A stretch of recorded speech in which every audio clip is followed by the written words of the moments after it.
سلام و درود خدمت دوستان.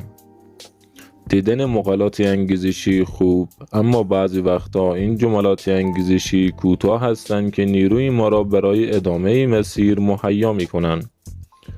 برای همین تصمیم گرفتیم از همین 5 جمله کوتاه و خیلی قوی که با اصول موفقیت هم سازگار هستند استفاده کنیم و اونا را به شما به اشتراک بگذاریم.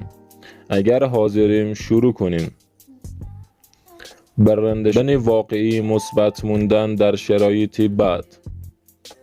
هر روز یک شانس بزرگ، در حالی که بیشتر مردم میگن که بد شانسه. اما امروز یک شانسه. مهم نیست چقدر آهسته پیش میری، چون همین که به جلو حرکت میکنی از بیشتر مردم که هیچ حرکتی نمیکنن بهتر و جلوتری. کاری که بیشترین ترس و ازش داری دقیقاً کاریه که باید الان انجام بشه.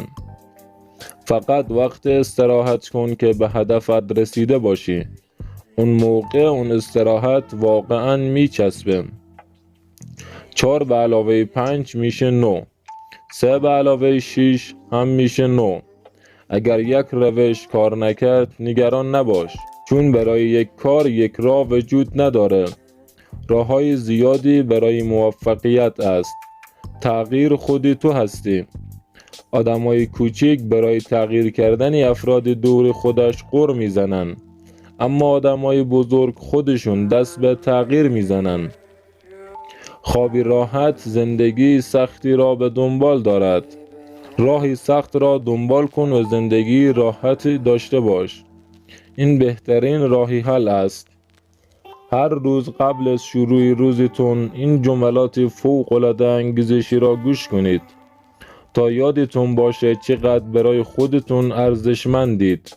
اما من از شما یک سوال دارم. بهترین جمله انگیزشی که تا به حال شنیدید چی بوده؟ پاسختون را در کامنت ها بنویسید و برای حمایت از ما ویدیو را لایک کنید.